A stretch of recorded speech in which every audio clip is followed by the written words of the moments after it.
ശൗൽ ചെയ്യാനുള്ളത് ചെയ്തു, അവൻ ചെയ്യാനുള്ളതും ചെയ്തു. അതാണ് ഞാൻ പറഞ്ഞത്, ദാവീദ് തൻ്റെ തലമുറയിൽ ദൈവത്തിൻ്റെ ആലോചനയ്ക്ക് ശുശ്രൂഷ ചെയ്തു തീർത്തു കഴിഞ്ഞിട്ടും അദ്ദേഹം സ്വസ്ഥമല്ല. അദ്ദേഹം പറയുകയാണ്, ദൈവത്തിൻ്റെ ആലയം നിർജ്ജന പ്രദേശത്തിരിക്കുമ്പോൾ ഞാനെങ്ങനെ ശൈലിയിൽ കയറി കിടക്കും? അപ്പോൾ ദൈവത്തിൻ്റെ പെട്ടകത്തെക്കുറിച്ചൊരു എരിവ്, സഭയെക്കുറിച്ചൊരു എരിവ്, സുവിശേഷത്തെക്കുറിച്ചൊരു എരിവ്, അങ്ങനെയൊക്കെ ഒരു എരിവ് ദൈവം നിങ്ങൾക്ക് തരുന്നുണ്ടെങ്കിൽ സംതിങ് സ്പെഷ്യൽ എന്തോ ദൈവം ചെയ്യുകയാണ്.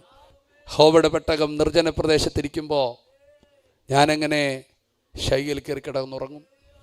അതുകൊണ്ട് ഞാൻ പറയുകയാണ്, ഇനി അത്യുന്നതനൊരു നിവാസം ഉണ്ടാക്കും വരെയും ഞാനൊരു ശൈലിയിൽ കിടക്കത്തില്ല, എൻ്റെ കണ്ണിന് ഉറക്കം കൊടുക്കത്തില്ല. ദൈവമഹത്വത്തെ ഇത്രയും ഇമ്പോർട്ടൻ്റ് ആയി കൊടുക്കുക. അതുകൊണ്ടാണ് ഈ പഴയ നിയമത്തിൽ എത്രയോ പേരുണ്ടായിട്ടും പുതിയ നിയമത്തിൽ ഇപ്പോഴും ഈ മനുഷ്യനെ കുറിച്ച് പറഞ്ഞുകൊണ്ടിരിക്കുന്നത്. ആ മനുഷ്യൻ്റെ ചില നിലപാടുകളാണ് ദൈവത്തിൻ്റെ ഹൃദയത്തിനകത്ത് കയറിപ്പോയി. ഉടനെ തന്നെ അഡ്വൈസ് ചെയ്യുന്ന അഡ്വൈസറായിരിക്കുന്ന നാഥാൻ പ്രവാചകനെ വിളിച്ച് പറയുക, ആലയം പണിയാൻ പോവാണ്. ഉടനെ നാഥാൻ പ്രവാചകൻ പറഞ്ഞു, പണിതോ.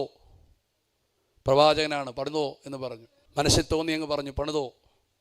പക്ഷേ കുറച്ചങ്ങോട്ട് പോയി കഴിയുമ്പം രാത്രിയിൽ ദൈവം പറയുക, വേണ്ട.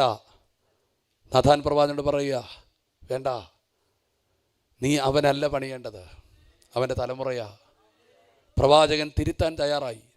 ഞാൻ ആദ്യം പറഞ്ഞതാണ്, അതുകൊണ്ട് തെറ്റ് പറ്റിയതൊന്നും പറഞ്ഞില്ല, തിരിച്ചത്. എന്നിട്ട് പറഞ്ഞു, ദാവീദേ, ഇന്നലെ രാത്രി ദൈവം എന്നോട് പറഞ്ഞു, നിൻ്റെ കൈകളിൽ രക്തക്കറയുണ്ട്, നീ പണിയണ്ട, എന്നാൽ അത് പണിയാൻ നിൻ്റെ സന്തതിയെ ഞാൻ എഴുന്നേൽപ്പിക്കും.